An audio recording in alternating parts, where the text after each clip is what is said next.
Well, hello, and welcome everybody to Cosmic Circus Reviews. My name is Max, and I'm about to review Indiana Jones and the Dial of Destiny, directed by James Mangold. This is the fifth and final installment of the Indiana Jones franchise, a franchise that I absolutely adore. I grew up watching, of course, the Indiana Jones movies. I think everybody as a kid, everyone who's a movie fan, they probably discovered Indiana Jones when they were a kid, and they immediately fell in love with it. That was the case for me. I was 9 years old when I saw Indiana Jones and the Raiders of the Lost Ark. A day later, I went to the theater to see Indiana Jones and the Kingdom of the Crystal Skull, and my mind was blown. I love these movies. All right. I love all four of these movies. I think Raiders of the Lost Ark is my favorite one. Then after that, it's Last Crusade, Kingdom of the Crystal Skull, and then Temple of Doom. I like Temple of Doom very much. I just do not like the Kate Capshaw, Willie Scott of it all. It's, yeah, a little annoying. But I went to this movie with probably I was the most excited out of everybody in my family for another Indiana Jones movie because, again, I hold this franchise so deep in my heart. I've seen all the movies countless times. My family has a summer cottage. Whenever we would go to the cottage, I would bring my box set of Indiana Jones DVDs and I would watch the movies. I would wake up in the morning and I would watch an Indiana Jones movie. It was my tradition. When we go to the summer cottage, I had to watch the Indiana Jones movies. Why? I don't know why I watched them only in these situations, but I just loved the Indiana Jones movies. They were just pure escapism. And they never got old. I don't know how many times I've watched the first movie, Raiders of the Lost Ark, but it never gets old. I've watched it, I think 2 weeks ago. I rewatched the movie. I've rewatched all the movies in preparation for this one, and they just never get old. They're so much fun to watch, and that's due in part to Harrison Ford's portrayal of the character, but also with how Steven Spielberg directs these impeccable chase scenes that just move so fast, and yet every single character in his movies are all developed.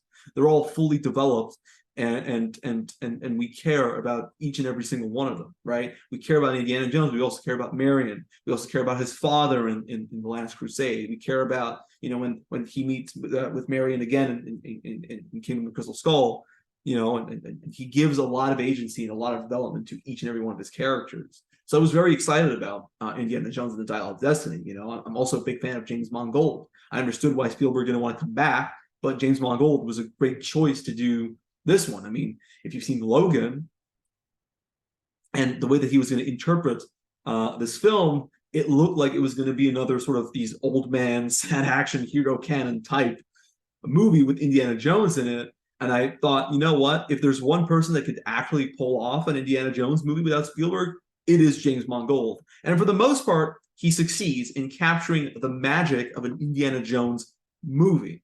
The film opens in 1944 Germany, where we see a de-aged Indiana Jones look for a thingamajig. They look for a lot of thingamajigs in this movie. So he looks for a thingamajig. It's called the Lance of Christ or the Lance of Longinus or whatever.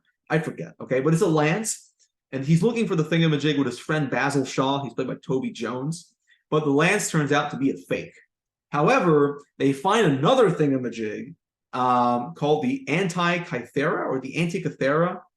It's a thingamajig that allows them to go back in time. Essentially, it can go back. People can go back in time and rewrite history. And the Nazis, especially Dr. Jürgen Voller, who's played by Mads Mikkelsen, is actively looking to get the two halves of this thingamajig, to piece it back together, go back in time to 1939 Germany, kill Hitler himself, and then, of course, lead the Nazis to victory. That's essentially the gist of the main plot. That's why he wants the Antikythera very early on in the movie. And we have this flashback with a really great action scene that really sets the tone for how the movie's going to be, and all of my worries about whether or not James Mangold could pull off an Indiana Jones movie, they were quickly dissipated. Apart from the terrible looking de-aging, which I don't think I'll ever necessarily get accustomed to. I think the only uses of de-aging that I've really enjoyed was in Captain Marvel with Sam Jackson and Guardians of the Galaxy Volume 2 with Kurt Russell. They were both done really well, but that's about it. Like even The Irishman, I had a hard time getting accustomed to the technology, and here it really doesn't look good. When Harrison Ford isn't moving and isn't doing anything, it looks fine. When he starts talking and when he starts moving, it looks completely fake. It looks like a Call of Duty cutscene instead of an actual living, breathing person. But aside from that, the action scenes, the big action scene in the train, it looks amazing. It feels exactly like an Indiana Jones movie. And I thought to myself, okay, this is going to be a really good final chapter for Indiana Jones. And I think we're all going to be satisfied when it ends. Oh boy, how wrong I was. And for the most part, I found the movie to be mildly enjoyable. It had its flaws, and the flaws would stick out like a sore thumb, but it still wasn't necessarily like a flat out, oh my God, this is a horrible movie. I absolutely loathe this film, up until they get to the third act. And that's where the whole thing just completely derailed for me. So for the most part, Indiana Jones and the Dial of Destiny is a flawed adventure film, but it does have its moments. Every single action scene, it's great. They're all terrific. There's this extended car chase scene in Tangier that is highly reminiscent of the core chase scenes. In Raiders of the Lost Ark, you had the truck chase. In Temple of Doom, you had the minecart chase. In Last Crusade, you had the tank chase, which is my personal favorite of the four. And in Kingdom of the Crystal Skull, you had the jungle chase. You know, all of the Indiana Jones movies, they need to have a core chase scene, and it needs to be really good. And that Tangier's car chase is awesome. There's a lot of back and forth between a gang, a criminal gang, the Nazis, Indiana Jones, and Helena Shaw, who is Basil Shaw's daughter. She's played by Phoebe Waller-Bridge. There's a lot of back and forth between all of them. They're trying to get the thingamajig. You know, everyone's trying to get the thingamajig, the Antikythera. I'm going to say thingamajig because it's not that. Compared to the Ark of the Covenant, compared to the Holy Grail, and even the Crystal Skull, the thingamajig, the time machine, whatever it's called, is not so interesting. It's probably the weakest thingamajig out of all the Indiana Jones movies. But they keep trying to get it away from the Nazis, and the Nazis try to get it from Indiana Jones's hands. So there's a lot of this back and forth, and that's classic Indiana Jones, and it's awesome. It's a lot of fun.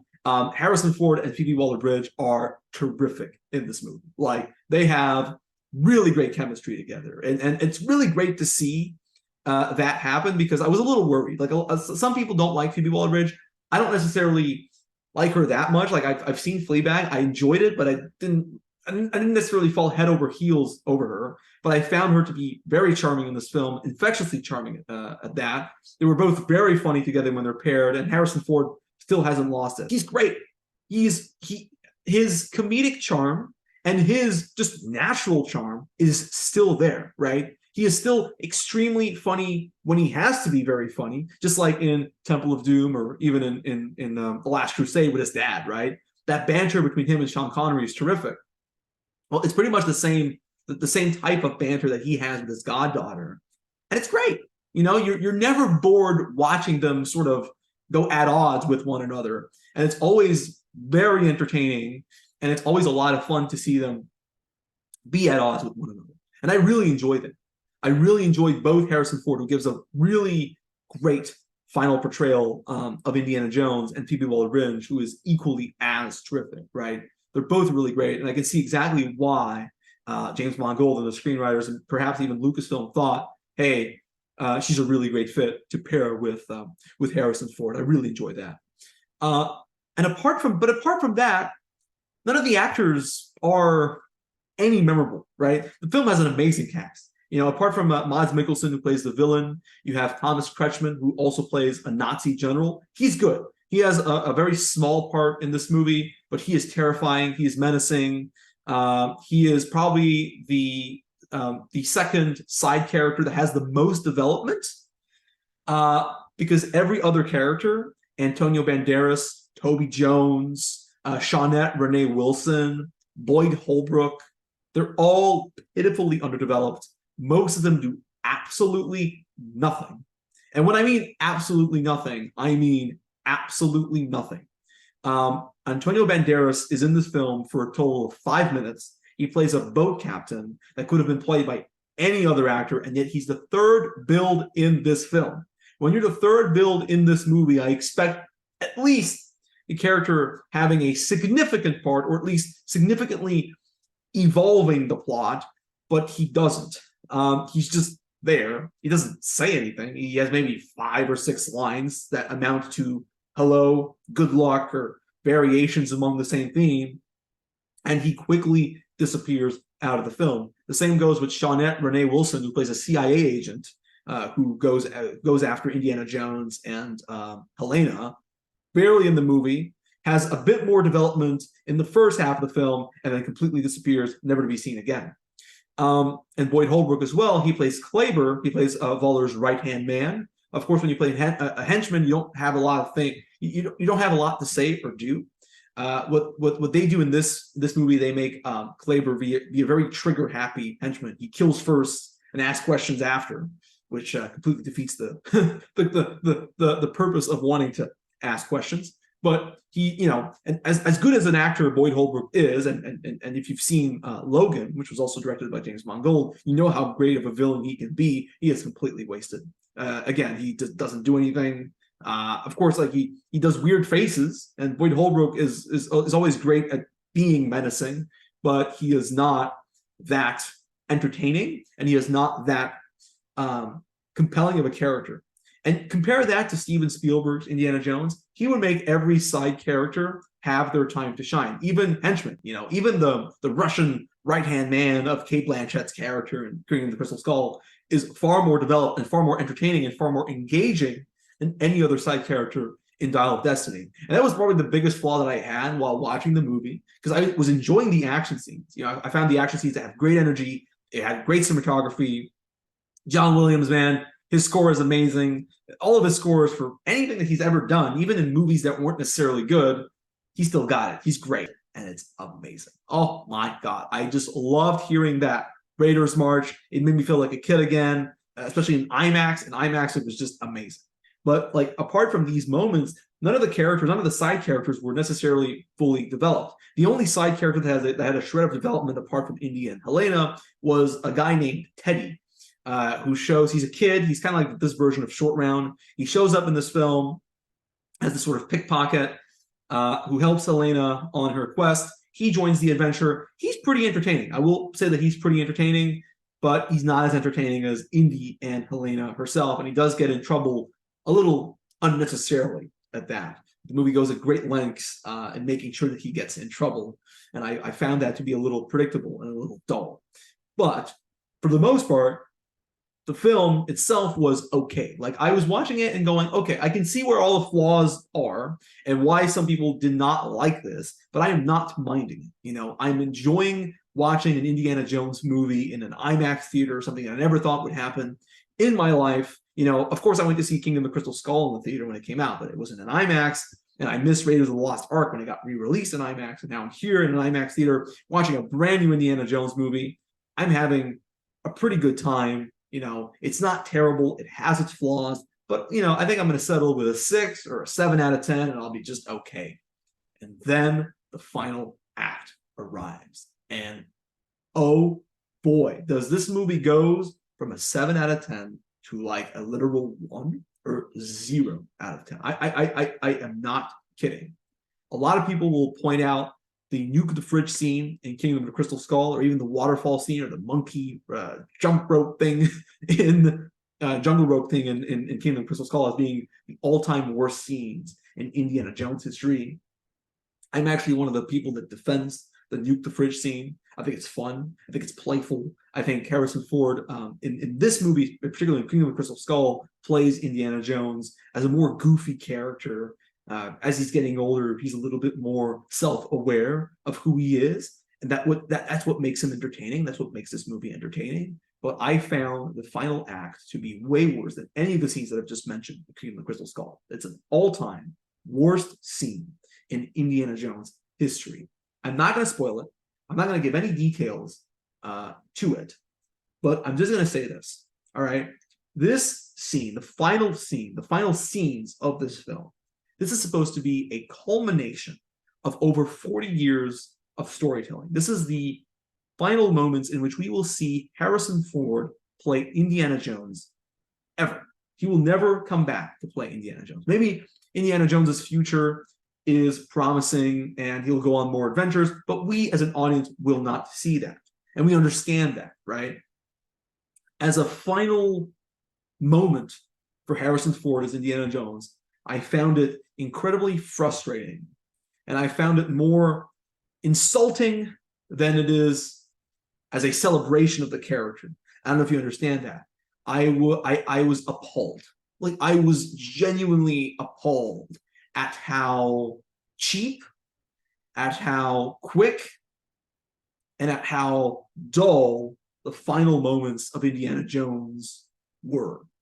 It is not, I would say, irredeemable compared to all of the stupid twists in The Rise of Skywalker, which was, oh my God, watching it in a theater, you could tell where my soul was getting crushed minute to minute to minute.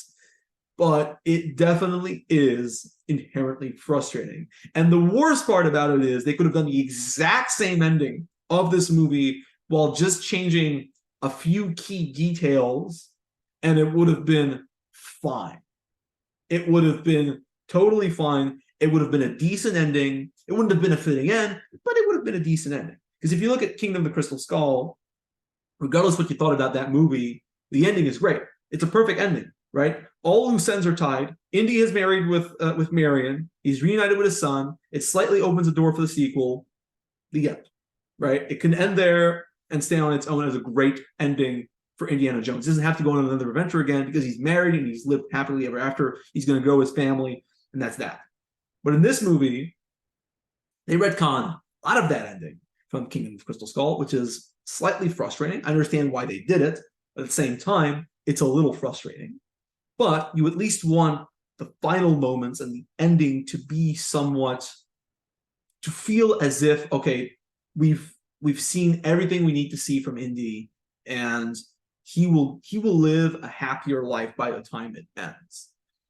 And unfortunately, I didn't feel that. I didn't feel that because the ending, the final scene, rehashes a key moment from one of the older Indiana Jones movies, and it doesn't feel genuine. It just feels like cheap nostalgia. If you like cheap nostalgia, you're going to think the ending scene is amazing because, oh my God, I remember watching this when I was a kid, but don't you want more? Don't you want more out of your movie? Don't you want more out of, this is the final Indiana Jones movie, right? Don't you want more out of the fact that this is the final Indiana Jones movie, that this is the final time you will see Harrison Ford on the big screen playing this character, right? Wouldn't you want a fitting end? Wouldn't you want, Harrison Ford to go out on a high instead of going out on the lowest of lows? Because when it was over, my only reaction to it wasn't like, oh my God, what a pretty powerful and nice ending. No, it was, wait, what? It's over? That's it? This is 40 years of storytelling and you end with that? That was my vivid reaction. When all of it happened, some people were laughing. Some people were clearly enjoying themselves. That's great. If you enjoy it, fine. Great.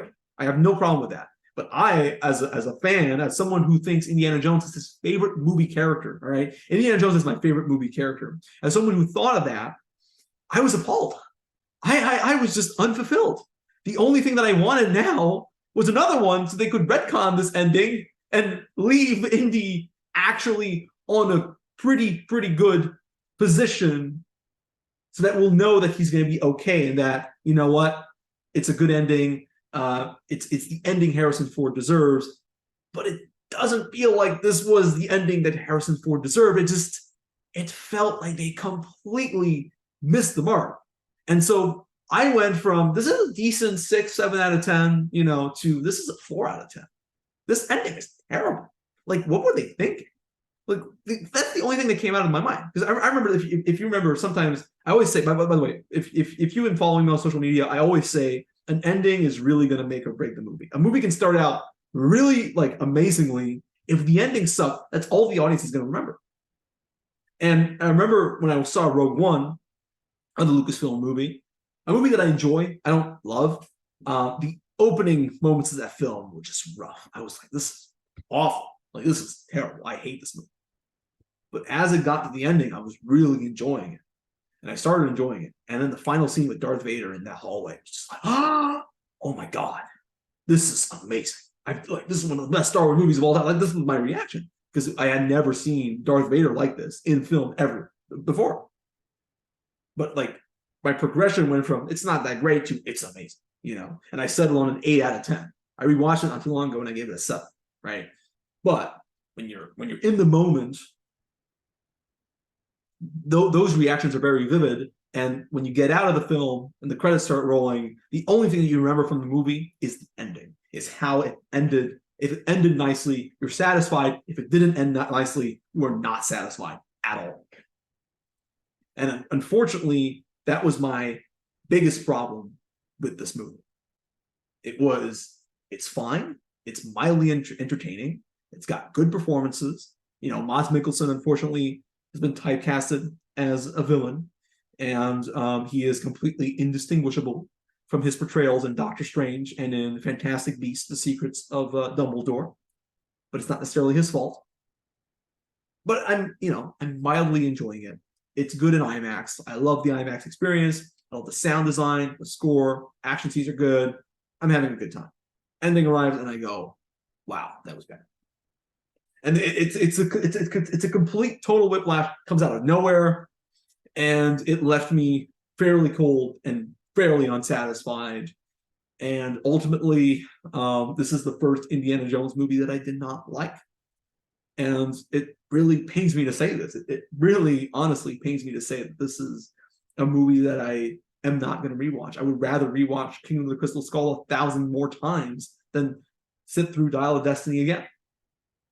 As big of a fan of Indiana Jones as I am, I found Steven Spielberg's approach to the franchise to be much better. And truth be told, if Spielberg had made this movie, I don't think that he would have ended it with the way this movie ended.